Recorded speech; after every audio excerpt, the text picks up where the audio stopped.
ಯಾವುದೋ ನಟನನ್ನ ಆರಾಧನೆ ಮಾಡ್ತೀರಾ ಮಾಡಿ, ಸಂತೋಷ ಬೇಕು. ಪೂಜಿಸೋದಕ್ಕೆ ವ್ಯಕ್ತಿತ್ವ ಬೇಕು. ಇವತ್ತೆಲ್ರಿಗೂ ದೇವರುಗಳು ಬೇಕು.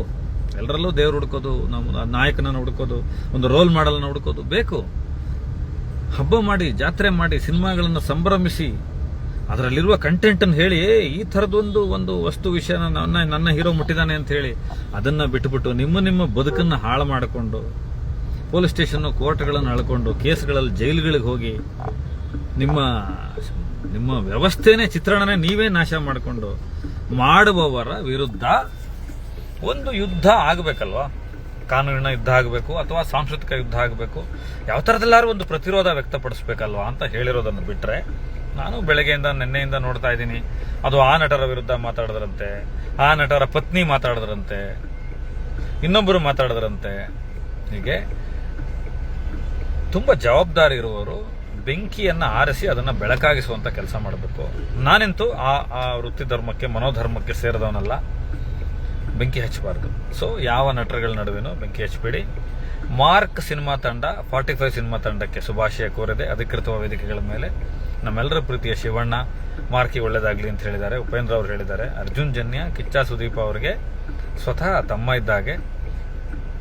ಸೊ ಇಂಥ ವಾತಾವರಣದಲ್ಲಿ ಎಲ್ಲ ಸಿನಿಮಾಗಳನ್ನು ನೋಡಿ ಮನುಷ್ಯ ಸಂಭ್ರಮ ಪಡೋದಕ್ಕೆ ಇವತ್ತು ಕಾರಣಗಳೇ ಇಲ್ಲದಂತಹ ವಾತಾವರಣ ಇದೆ. ನಮಗೆ ಸಂಭ್ರಮಿಸಕ್ಕೆ ಏನು ಕಾರಣ ಅಂತ ನಾವು ಹುಡುಕೊಂಡು ಒದ್ದಾಡಬೇಕಾದಂಥ ಸಿಚುವೇಶನ್ ಅಲ್ಲಿ ನಿಮಗೆ ಸಿಗುವಂಥ ಸಣ್ಣ ಪುಟ್ಟ ಸಂಭ್ರಮದ ಮನುಷ್ಯನ ಮೂಲಗುಣ ಅದು ಕಳ್ಕೋಬೇಡಿ. ಅದನ್ನ ಅಸಹ್ಯವಾಗಿ, ವಿಕೃತಿಯಾಗಿ ಅದನ್ನ ಕನ್ವರ್ಟ್ ಮಾಡಿಕೊಂಡು ಆ ನರಳುವಿಕೆಯನ್ನೇ ಸಂತೋಷ ಪಡುವಂಥ ಸಂಭ್ರಮಕ್ಕೆ ಹೋಗಬೇಡಿ ಅನ್ನೋದು ಸ್ಪಷ್ಟನೆ ನಾನು ಕೊಡಬೇಕಾಗಿತ್ತು. 25ಕ್ಕೆ ಸಿನಿಮಾ ರಿಲೀಸ್ ಆಗ್ತಾ ಇದೆ. ಭಾರತೀಯ ಚಿತ್ರರಂಗ ಇವತ್ತು ಹಲವಾರು ಸವಾಲುಗಳನ್ನು ತಾಂತ್ರಿಕವಾಗಿ ಮತ್ತು ನೈತಿಕವಾಗಿ, ಸಾಮಾಜಿಕವಾಗಿ ಎದುರಿಸ್ತಕ್ಕಂಥ ಸಂದರ್ಭದಲ್ಲಿ ಸಿನಿಮಾ ಅನ್ನೋದು ಕೂಡ ಒಂದು ಮಾಫಿಯಾ ಆಗೋಗ್ಬಿಟ್ಟಿದೆ. ಇವತ್ತು ಜನರ ತಲೆಗೆ ಯಾವ ವಿಷಯ ತುಂಬಬೇಕು, ಯಾವ ಐಡಿಯಾಲಜಿಯನ್ನು ತುಂಬಬೇಕು, ಅದನ್ನು ಹೇಗೆ ರಾಜಕೀಕರಣಗೊಳಿಸಬೇಕು ಅನ್ನೋದು ಕೂಡ ಈ ಸಂಸ್ಕೃತಿಯನ್ನು ದುರುಪಯೋಗ ಪಡಿಸ್ಕೊಳ್ತಕ್ಕಂಥ ರಾಜಕೀಯ ವ್ಯವಸ್ಥೆಯಲ್ಲಿ ಇದನ್ನು ಮಾಡ್ಕೊಳ್ಬೇಡಿ. ಸಿನಿಮಾ ಮಾಡಿ ತಂದು ಮಾಡೋದು ನಮ್ಮೆಲ್ಲರ ಶ್ರಮ. ಅದು ನಮ್ಮ ಆತ್ಮಸಂತೋಷಕ್ಕೆ, ನಮ್ಮ ದುಡಿಮೆಗೆ ಮಾಡ್ಕೊಳ್ಳೋದು. ಅದೇನು ಕಷ್ಟಪಟ್ಟು ಅದೇನು ಹಿರಿಮೆ ಏನಲ್ಲ. ಅದು ನಾವು ಪಡಬೇಕು, ನಮ್ಮ ಕೆಲಸ ನಾವು ಮಾಡ್ತಾ ಇದೀವಿ ಅಷ್ಟೇನೆ. ಇದನ್ನ ಮಾಡಿ, ಇದನ್ನ ಫ್ಯಾನ್ ವಾರ್ ಅಂತಲೂ ಕರೆಯೋಕ್ಕಾಗಲ್ಲ. ತೊಂದರೆಗೀಡಾಗಬೇಡಿ ಅಂತ ಹೇಳೋದಕ್ಕೆ ನಾನು ಇವತ್ತು ಲೈವ್ ಬರಬೇಕಾಗಿತ್ತು. ಒಂದಷ್ಟು ಚಾನೆಲ್ಗಳಿಗೆ, ಬೆಳಗ್ಗೆಯಿಂದ ವಾಹಿನಿಗಳಿಗೆ ಮಾತನಾಡ್ತಾ ಇದ್ದೆ. ಈಗಲೂ ಕೂಡ ಅದನ್ನೇ ಹೇಳ್ತಾ ಇದ್ದೀನಿ. ಇದು ನಾನು ಹುಬ್ಬಳ್ಳಿಯ ವೇದಿಕೆಯಲ್ಲಿದ್ದೆ, ನಾನು ಕಣ್ಣು ಸಾಕ್ಷಿಯಾಗಿದ್ದೆ. ಇದೇ ಅರ್ಥೈಸುವಿಕೆಯಲ್ಲಿ ಕಿಚ್ಚ ಸುದೀಪ್ ಅವರು ಹೇಳಿದ್ದಾರೆ ಅಂತ ನಿಮಗೆ ಹೇಳೋದಕ್ಕೆ. ಇದು ಯಾರಿಗೋ ಭಯ ಪಡುವಂತಹ ಅಥವಾ ಇದಲ್ಲ, ಇದೊಂದು ನೈತಿಕತೆಯ ಪ್ರಶ್ನೆ. ಆ ಕಾರಣಕ್ಕೆ ಹೇಳ್ತಾ ಇದೀವಿ ಅಷ್ಟೇ. ನಮಸ್ಕಾರ. ಯಾರಿಗಾದ್ರೂ ಏನಾದ್ರು ಕೇಳದಿದ್ರೆ ಹೇಳ್ತೀನಿ. ಬೇಗ ಹೋಗ್ಬೇಕು.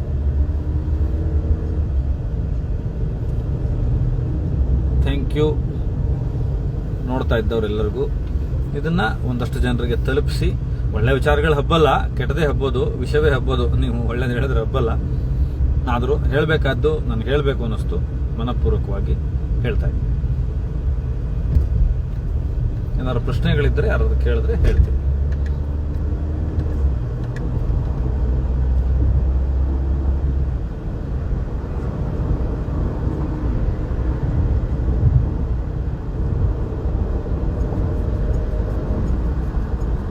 ಸೊ ನಾವುಗಳೆಲ್ಲರೂ ಸಂತೋಷ ಪಡೋದಕ್ಕೆ ಕಾರಣಗಳನ್ನು, ನಮ್ಮ ಹತ್ರ ಇರುವ ಕಾರಣಗಳನ್ನು ಇನ್ನೂ ಹೆಚ್ಚು ಮಾಡ್ಕೊಳ್ಳೋಣ, ಸಂಭ್ರಮ ಪಡೋಣ. ಅದಕ್ಕೆ ನಾವು ನಮ್ಮ ಜೀವನ ಮಾಡ್ಕೊಳ್ಳೋಣ. ವಿಕೃತಿ ಮಾಡೋದಕ್ಕೆ, ಇನ್ನೊಬ್ಬರನ್ನ ದ್ವೇಷ ಮಾಡೋದಕ್ಕೆ,